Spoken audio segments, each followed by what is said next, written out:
नमस्कार, आदाब, सत श्री अकाल और अस्सलाम वालेकुम। मैं हूं मोहम्मद अहमद काज़मी, लेकर आया हूं आपका पसंदीदा कार्यक्रम आपके रूबरू।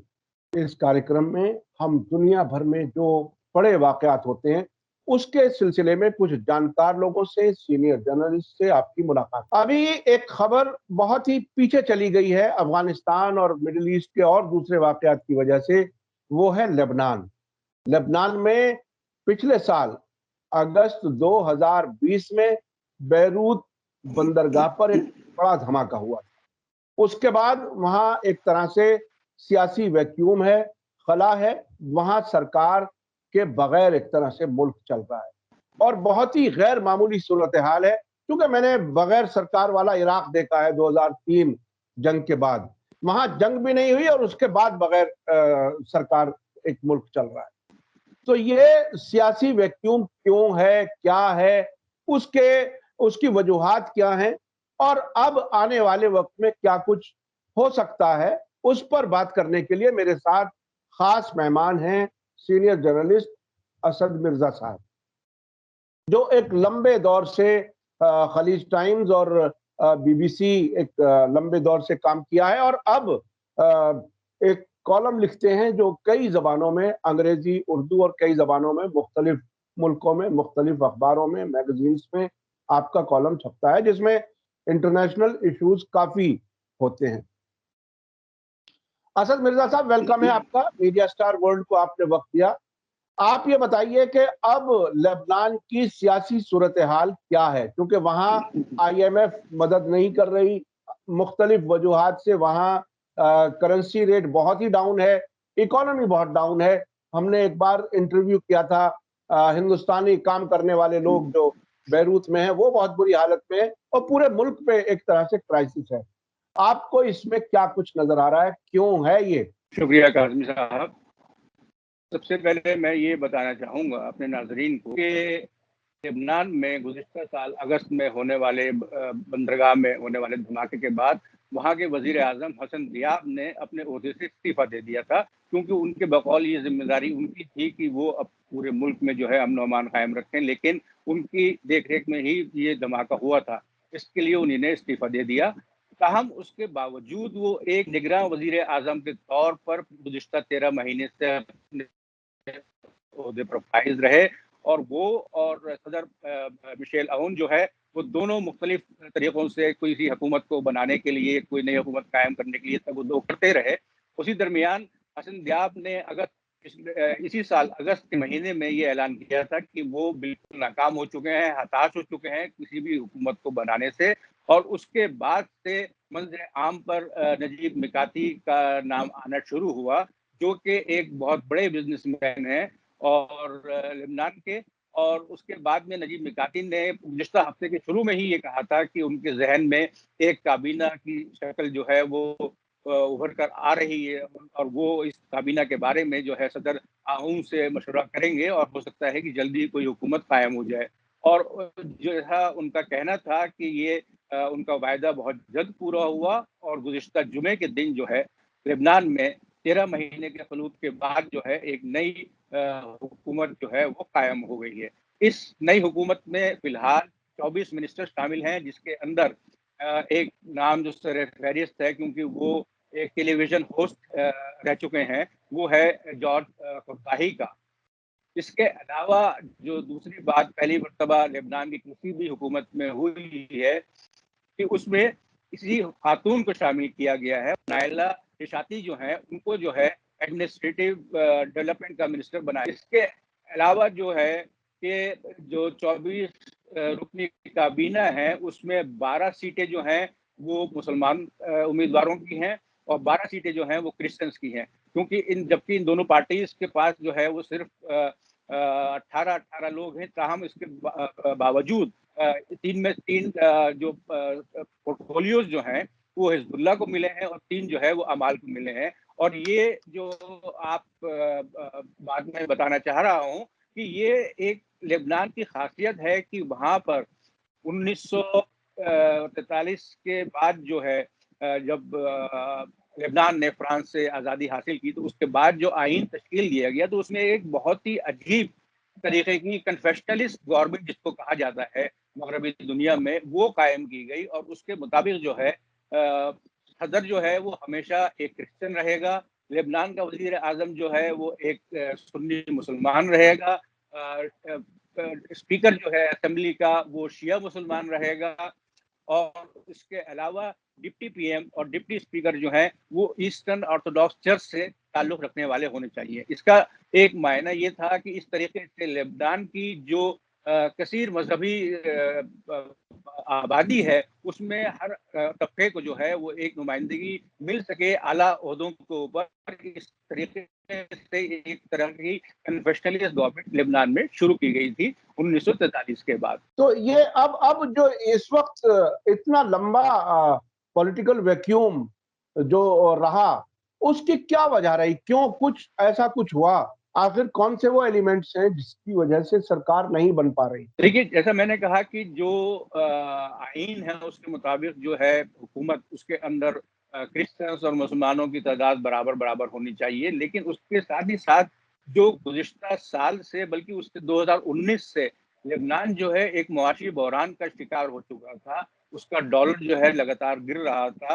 پچھلے سال کے اعداد و شمار کے مطابق ایک لبنانی ڈالر جو ہے وہ 22,000 لبنانی ڈالر جو ہیں وہ ایک امریکی ڈالر کے برابر ہو رہے تھے۔ تو اس کا معنی یہ ہے کہ مہنگائی جو ہے وہ اپنے عروج پر تھی، آسمان کو چھو رہی تھی، پیٹرول مہنگا ہو گیا تھا، کھانے کی چیزیں مہنگی ہو گئی تھی، ادویات مہنگی ہو گئی تھی، آپ کو پیٹرول نہیں مل پا رہا تھا، اور ہر چیز پیٹرول کے نہ ہونے کی وجہ سے متاثر ہو رہی تھی، یعنی کہ بجلی پیدا کرنا، پانی کی سپلائی کرنا، اسپتالوں میں ادویات، یہ سب چیزیں جو ہیں پورے ملک کو جو ہے وہ ایک انتشار کا شکار بنانے میں اپنا کردار ادا کر رہی تھی۔ پچھلے ہی ہفتے کی بات ہے کہ جو ابھی حالات لبنان میں چل رہے ہیں، بلکہ چل رہے تھے ایک غیر یقینی کے حالات، اس میں زیادہ تر لبنانی جو ہیں وہ لبنان چھوڑ کر دوسرے ملکوں میں ہجرت کرنے کے لیے تیار تھے، لیکن ان کے پاس اپنی گاڑیوں میں پیٹرول نہیں تھا، اور پیٹرول اسٹیشنوں پہ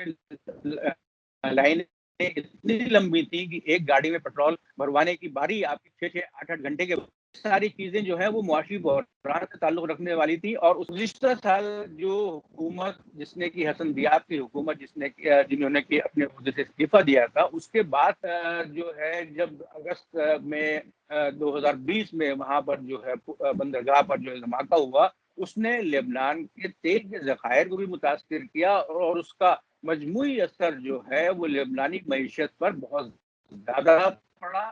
اور چونکہ حکومت یا نگراں حکومت آپ کہہ سکتے ہیں وہ قائم تھی، تو وہ اس چیز کی اہل نہیں تھی کہ لیجسلیٹو اسمبلی میں کوئی ایسی نئی اصلاحات جو ہے وہ پیش کرے کہ جس سے کہ لبنانی معیشت جو ہے وہ ریسٹوریشن کے راستے پر آ سکے، اور معیشت جو ہے وہ مضبوط ہو سکے۔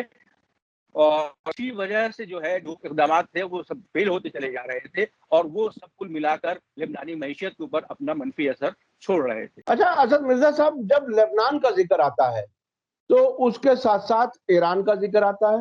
ایران کے تعلقات حزب اللہ سے ہمیشہ ڈسکس کیے جاتے ہیں، اور جو اس خلا کے دوران کئی بار المنار سے بھی اور دوسرے سورسز سے بھی یہ خبر آئیں کہ فرانس یا اسرائیل یا امریکہ، جن کے ہاتھوں میں کہیں نہ کہیں آئی ایم ایف اور دوسری چیزیں بھی ہوتی ہیں، وہ حزب اللہ کا پولیٹیکل اثر کم کرنے کے لیے حکومت میں حزب اللہ نہ ہو ایسی کوشش کرتے رہے ہیں۔ ایسی شکایتیں سامنے آئی ہیں کئی بار، حالانکہ وہ پولیٹیکل پارٹی ایسی ہے کہ اب پچھلے تقریباً 10 سال سے ایسا ہے وہاں پر کہ اب بغیر حزب اللہ کے کوئی کوalition سرکار وہاں نہیں بن پاتی۔ اس کا کتنا کچھ اس پولیٹیکل ویکیوم میں اثر نظر آ رہا ہے؟ دیکھیے، ایسا ہے کہ جس طریقے سے جو نفسیات ہے لبنانی عوام کی، وہ اس نفسیات کے مطابق وہ جو ہے مختلف آپ یہ کہیے کہ مذہبی تنظیموں سے براہ راست نہیں، بلکہ ان کی سوشیو اکنامک یا سوشیو کلچرل جو تنظیمیں ہیں ان سے لوکل لیول پر منسلک رہتے ہیں، اور وہ یہ سمجھتے ہیں کہ اگر ہم ان سے منسلک رہے تبھی ہمارے مفادات جو ہیں وہ پورے ہوں گے، تبھی ہمارے مطالبات جو ہیں وہ پورے ہوں گے۔ تو چاہے مسلمان ہوں، چاہے اس میں چاہے سنی ہو یا شیعہ ہو، ان کی اپنی اپنی تنظیمیں ہیں. اسی طریقے سے کرسچن جو ہیں ان کی اپنی تنظیمیں ہیں. اور گزشتہ 13 مہینے کے عرصے میں حزب اللہ نے اور امال نے دونوں نے جو ہے وہ اپنے اپنے جو اثر و رسوخ والے علاقے ہیں وہاں پر کھانے پینے کے اشیاء مہیا کرائی، لوگوں کو ادویات مہیا کرائی، صاف پانی پینے کا لیے مہیا کرایا، اور کچھ حد تک پیٹرول بھی مہیا کرایا. اور اس سے وہ عوام کے اوپر اپنی پکڑ جو ہے وہ مضبوط رکھنا چاہتے ہیں. اور جہاں تک حزب اللہ کا تعلق ہے تو حزب اللہ جو ہے ان کا براہ راست جو اگر لنک نہ بھی کہا جائے تب بھی ایک لنک جو ہے وہ ان کا ایران سے ہے، کیونکہ وہ شیعہ اکثریت والی ایک تنظیم ہے. اور شیعاؤں کی تعداد جو ہے لبنانی عوام میں اس وقت 30% کے قریب ہے، جو کہ تقریباً سنیوں کے برابر ہے. تو شیعہ حضرات جو ہیں وہ وہاں کی ہر حکومت میں ایک کافی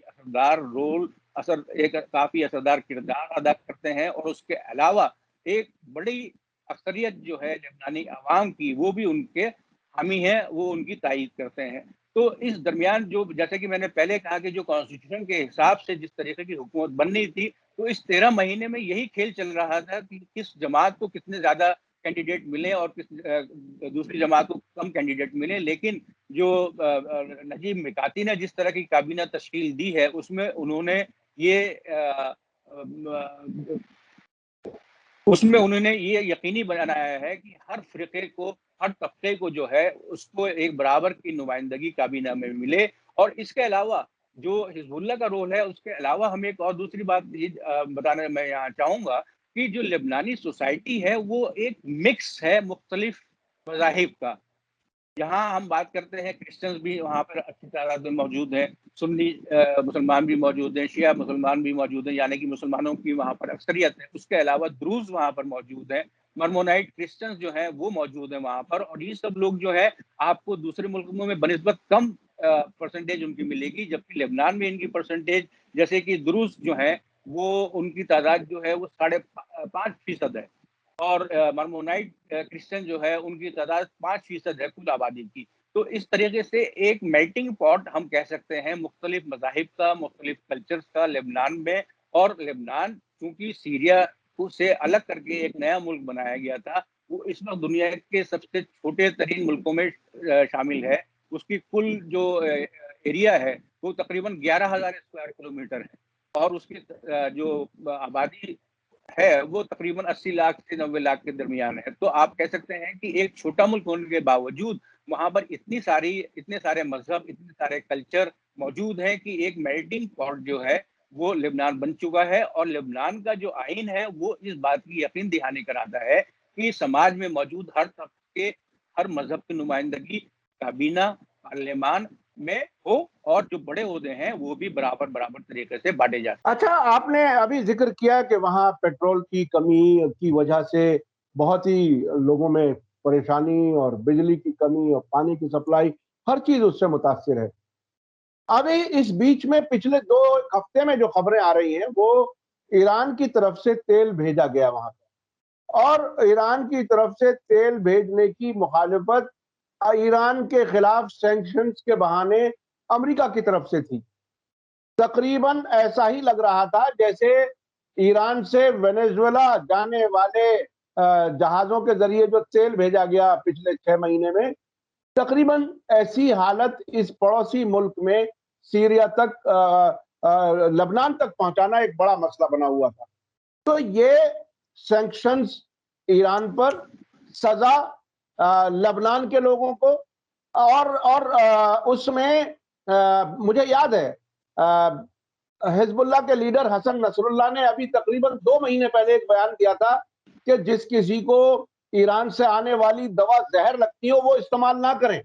یعنی دوسری طرف ایران کا بھی مطلب اس کے خلاف ایک پروپیگنڈا وہاں اندر بھی کچھ چل رہا ہے، اس سے اس کا اشارہ مل رہا تھا. تو یہ لبنان کے لوگوں کو سزا دینے کی وجہ کیا ہے؟ دیکھیے، جو ایک عالمی پیمانے پر جو صورتحال بن رہی ہے، جو آپ نے تقریباً پوری طرح سے اسے واضح کر دیا ہے، اس کھیل کے علاوہ جو حالات وہاں بن رہے تھے، معاشی حالات جو وہاں موجود تھے، اس میں IMF और EU का ये कहना था कि लेबनानी इकोनॉमी को बुनियादी ढांचे के अंदर बहुत ज़्यादा रिफॉर्म या इस्लाहात की ज़रूरत है।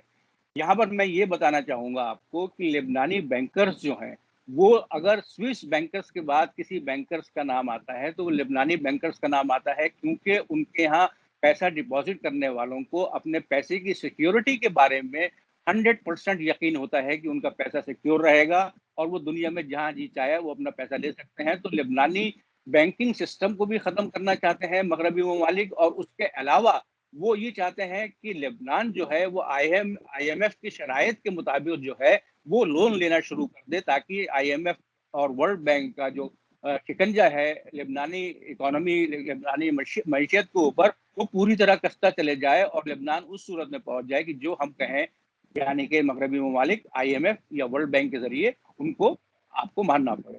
तो इसके अलावा UN ने भी मुआशी इस्लाहात की बात की थी, लेकिन मुआशी इस्लाहात वो ये जो UN या यूनिसेफ की तरफ से जिन मुआशी इस्लाहात की बात की जा रही है, वो बेसिक इंफ्रास्ट्रक्चर चेंज करने की नहीं, बल्कि ये कि किस तरह से मुल्क को आगे लेके जाया जा सकता है, मुल्क की तरक्की कैसे की जा सकती है, इस बारे में इस्लाहात चाहते थे। और मगरबी ममालिक जो हैं, जैसे कि मैंने कहा कि वो सिर्फ आपके ऊपर अपना शिकंजा कसने के लिए इस्लाहात जो हैं वो लेबनान में शुरू करना चाहते हैं। तो अब आपको ये नई हुकूमत में, चूंकि ये नजीब मिकाती जो नए प्राइम मिनिस्टर हैं, इनके दौर में आपको क्या कुछ लगता है कि क्या वापस ट्रैक पर आएगी लेबनान की इकोनॉमी? देखिए, नजीब मिकाती साहब जो हैं वो लेबनान के एक बहुत बड़े बिजनेसमैन हैं, और वो मईशत का उनको बहुत अच्छे तरह से अंदाज़ा है कि आप मुल्क की मईशत किस तरीके से आप एक फॉरवर्ड तरीके से आगे लेके जा सकते हैं, और क्या इस्लाहात जो है वो मुल्क को चाहिए। और जो काबीना उन्होंने तश्कील दी है, उसमें भी ऐसे लोगों की अक्सरियत है जो कि मईशत से ताल्लुक़ रखते हैं। तो नजीब मिकाती से बहुत ज़्यादा उम्मीदें हैं कि वो हो सकता है कि बगैर IMF और वर्ल्ड बैंक के दबाव में आए बगैर लेबनानी मईशत को दोबारा पटरी पर ला सकें। और चूंकि वो खुद एक बहुत बड़े कामयाब बिजनेसमैन रहे हैं, इससे पहले वो अपने मुख्तलिफ कारोबार जो है मुख्तलिफ इंटरनेशनल कॉन्ग्लोमरेट्स को प्रॉफिट के साथ बेच चुके हैं, और अभी भी उनकी पूरी दुनिया में मुख्तलिफ बिजनेसेस जो हैं वो मुख्तलिफ मुल्कों में चल रहे हैं। तो नजीब मिकाती से बहुत उम्मीदें हैं लेबनानी अवाम को भी, आलमी बिरादरी को भी, कि हो सकता है कि वो कामयाब हो जाएं लेबनानी मईशत को दोबारा पटरी पर लाने। बहुत बहुत शुक्रिया असद मिर्जा साहब। मैं अपने दर्शकों को एक बार फिर एक याद दिला दूं कि लेबनान इजराइल के बिल्कुल इमीडिएट नेबर में है, यानी नॉर्थ इजराइल से टच करता है, और साउथ लेबनान पहली एक टेरिटरी है जहां सन 2000 में हिजबुल्लाह के मजबूती से लड़ने की वजह से इजराइल को अपने कदम पीछे लेने पड़े थे। लेबनान ही वो जगह है जिसके बारे में कहा जाता है कि जब इराक और सीरिया का बॉर्डर खुला तकरीबन 2 साल पहले, तो अमेरिका में ये डिस्कस होने लगा कि साहब तेहरान से चलने वाला ट्रक बाई रोड अब बेरूत तक। तो ये बहुत ही अहम है, छोटा मुल्क है लेकिन बहुत ही अहम है। इसलिए हमने आज असद मिर्जा साहब से इसके बारे में तफसील से जानने की कोशिश की है। आगे भी कुछ और बड़ी खबरें आएंगी तो हम उस पर आप तक फिर पहुंचेंगे। बहुत बहुत शुक्रिया असद मिर्जा साहब। आप कुछ कहना चाहते हैं तो आप नहीं, आपका और आपके नाज़रीन का शुक्रिया, बेहद शुक्रिया। बहुत बहुत शुक्रिया, बहुत बहुत शुक्रिया। मैं अपने नाज़रीन से फिर बताना चाहूँगा कि असद मिर्जा साहब बहुत ही तजर्बा और बहुत लिखते हैं, पढ़ते हैं, चीज़ों को नज़दीक से देखते हैं, और जो असेसमेंट होता है, जो एनालिसिस होता है, वो काफ़ी हद तक बहुत ही आँख खोलने वाला होता है। इसी के साथ मुझे दीजिए इजाज़त। धन्यवाद, शुक्रिया। जय भारत, जय हिंद। मीडिया स्टार वर्ल्ड के और वीडियो देखने के लिए हमारे चैनल को सब्सक्राइब करें और सीधे नोटिफिकेशन पाने के लिए बेल आइकन दबाएं। और अगर हमारी खबर सच्ची और अच्छी लगे तो अपने व्हाट्सएप, इंस्टाग्राम, फेसबुक और ट्विटर अकाउंट पर ज़रूर शेयर करें।